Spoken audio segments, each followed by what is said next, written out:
میرے محبوب کریم علیہ الصلوۃ والسلام کو خالق کے کائنات نے سراپا معجزہ بنا کر بھیجا۔ کسی نبی کو 10 معجزے اور کسی نبی کو 20 معجزے عطا فرمائے اور کسی نبی کو 50 معجزے عطا فرمائے۔ جب میرے محبوب کریم علیہ الصلوۃ والسلام کی باری آئی تو خالق کے کائنات نے میرے محبوب کریم علیہ الصلوۃ والسلام کو سراپا معجزہ بنا کر بھیجا۔ حضرت جابر رضی اللہ تعالیٰ عنہ سے روایت ہے، آپ فرماتے ہیں کہ غزوہ خندق کے موقع پر میں نے محبوب کریم علیہ الصلوۃ والسلام کے چہرے انور پر نظر ماری تو میرے محبوب کریم علیہ الصلوۃ والسلام کے چہرے انور پر بھوک کے سخت آثار تھے۔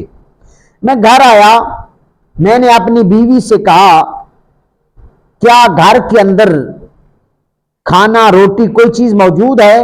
اس طرح میرے محبوب کریم علیہ الصلوۃ والسلام کے چہرے انور پر بھوک کے سخت آثار ہیں۔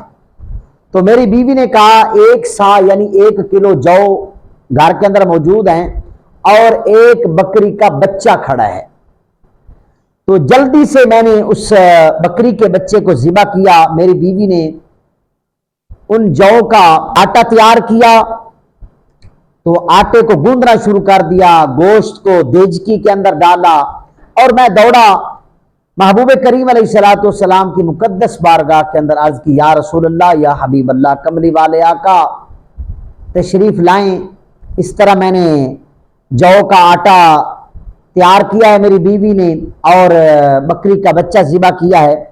تو میرے محبوب کریم علیہ الصلوۃ والسلام نے بآواز بلند صحابہ سے کہا، چلو میرے صحابہ، حضرت جابر کے گھر ہماری دعوت ہے۔ نبی علیہ الصلوۃ والسلام 1000 صحابہ کو لے کر حضرت جابر کے گھر روانہ ہوئے۔ حضرت جابر رضی اللہ تعالی عنہ دوڑے دوڑے اپنی بیوی کے پاس آئے تو اس طرح محبوب کریم علیہ الصلوۃ والسلام تو 1000 کا لشکر لے کے آ رہے ہیں۔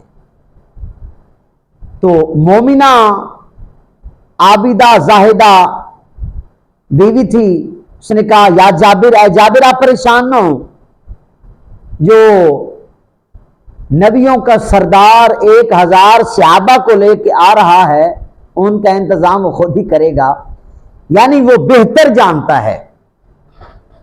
جب محبوب کریم علیہ الصلوۃ والسلام حضرت جابر کے گھر داخل ہوئے تو میرے محبوب کریم علیہ الصلوۃ والسلام نے فرمایا، اے جابر آٹا اور سالن میرے پاس لے آؤ۔ میرے محبوب کریم علیہ الصلوۃ والسلام نے سالن کے اندر یعنی دیجکی کے اندر بھی لعاب دہن ڈالا اور آٹے کے اندر بھی لعاب دہن ڈالا۔ میرے محبوب کریم علیہ الصلوۃ والسلام نے میری بیوی سے کہا کہ ایک اور عورت کو شامل کر کے روٹیاں بنانا شروع کرو۔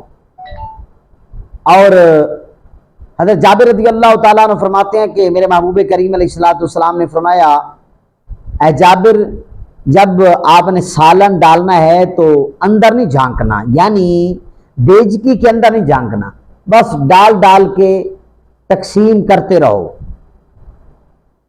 حضرت جابر رضی اللہ تعالیٰ عنہ فرماتے ہیں کہ 1000 صحابہ نے پیٹ بھر کر کھانا کھایا۔ میرے محبوب کریم علیہ الصلوۃ والسلام نے بھی کھانا تناول فرمایا۔ تو جب تمام صحابہ علیہم رضوان کو رخصت کر دیا، چلے گئے صحابہ، تو سالن دیکھا جتنا بنایا تھا اتنا ہی موجود تھا، آٹا بھی اتنا ہی باقی موجود تھا۔ یہ میرے محبوب کریم علیہ الصلوۃ والسلام کی لعاب دہن کا کمال ہے، میرے محبوب کریم علیہ الصلوۃ والسلام کا معجزہ ہے۔ اللہ تعالیٰ ہم سب کے سینوں میں محبت رسول پیدا فرمائے۔